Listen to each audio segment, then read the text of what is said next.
Hi, everyone. Keegan Smith here, Activities Director. Just wanted to touch base as we start into the fall sports season. We're getting ready to host some games, and I wanted to take this opportunity to give you our guidelines of what you should expect when you come to a home contest at Interstate 35. I have the pleasure of being joined by Jace Bedwell. He's a junior on the football team, and I think he has a few words for you as well. Hi, everyone. As students and coaches, we are following the guidelines, and we would like the community's help to follow the guidelines and help us have our season. So thank you. Awesome. Thanks, Jace. Yeah. All right. So as Jace leaves, I'm going to lay out some guidelines for us that we will have in place for our home contest for both volleyball and football. Bear with me here as I share my screen.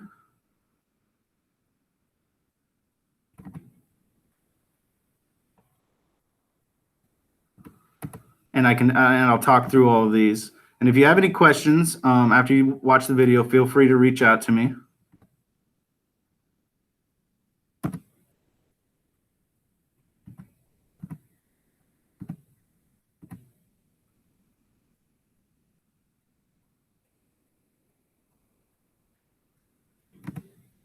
Awesome. So now we'll start with volleyball. So when you come to a home volleyball game, face coverings are required for all spectators. They are not required for athletes during practice or competition, but they are required for coaches during practice and competition. Seating, we have limited bleacher seating, which basically just means some rows will be canceled out, so you won't be able to sit in some rows. Particularly the first two rows, we want to keep our spectators as far away from our athletes as we can. Social distancing is going to be required. So I will have both sides of the bleachers out for volleyball games. Normally we only have one side out.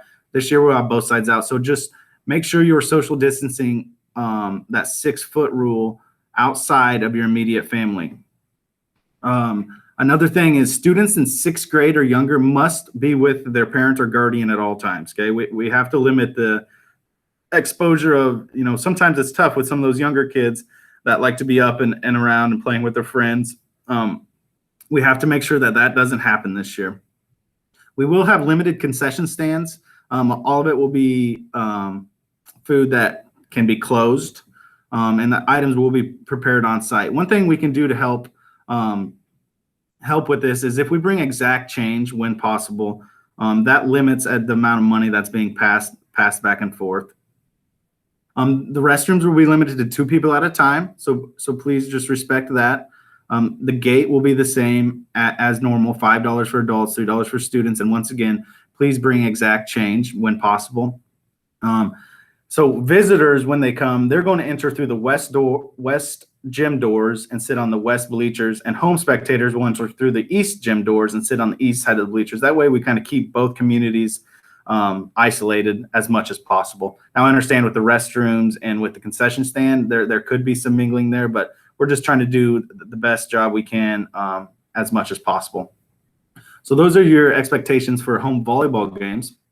For home football games, face coverings are recommended for all spectators, but are not required. They will be required for spectators who choose to sit in the bleachers. They are not required for athletes during practice or competition, but once again, the coaches are required to wear them. They are required for fans who are unable to social distance. Now, with our football field, which is different than our gym, we have a lot of space around the outside of the football field. So bring a lawn chair, kind of like those of you that attended some of our baseball games. Bring a lawn chair and be able to spread out around the fence along the outside. Like with volleyball, the bleachers there's some bleachers that will be X'd out. So there will be a limited number of people that can sit in the bleachers. And if you are sitting in the bleachers, you will have to wear a face mask. Now, this includes our students who want to have a student section. We'll have a separate set of bleachers for our student section, but social distancing must still happen, and you must still wear a mask if you're sitting on the bleachers. Like I said about volleyball, students in 6th grade or younger must be with their parents at all times. Now, the big change this year is, normally during football games, we allow some of those younger kids in different quarters of the game to go out and play and mingle and play tag games and play football games. That will not happen this year. So we cannot have students out playing games. If we see that happening, people might be asked to leave or just go back and sit with their parents, but we will not allow the pickup football games, the tag games, the soccer games to happen between our students outside of the football game that's going on. So limited concession stands will still be available. Social distancing is required when standing in line. We'll have 6-foot marks out there for you. Items will be prepared on site, and I ask that you bring exact change as much as possible. That goes for the gate entry as well. Restrooms will be limited to 2 people at a time, and if you're standing in line for the restrooms, make sure we're social distancing. The gate will still be $5 for adults, $3 for students, and those adjust for junior high. They will be lower for junior high as well. It'll be $3 for junior high for adults and $2 for students. So visitors will enter through the west gate and walk through the playground to the visitors bleacher. So that's new this year. We're going to have 2 different gate entries, and I'll have signage up for that. When the visitors come in, they'll walk over by the elementary school, and there'll be a gate there for them that they can enter and walk around. Home spectators will enter through the traditional entry point.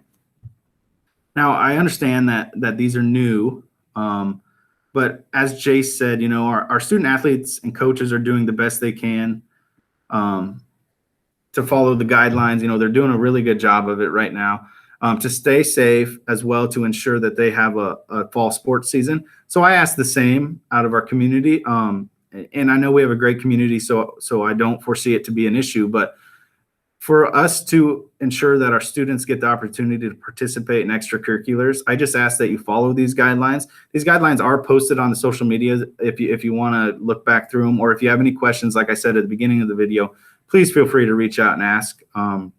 We just have to work together on this to make sure, I keep repeating, we're just trying to make sure our students get the opportunity to participate in extracurricular activities, because I know it's important to them. I know it's important to our community that you get to come and watch this. So we are not restricting the number of fans at our games, but we do have guidelines in place that we feel will help ensure that the safety of our community and the safety of our students and coaches are the number one priority.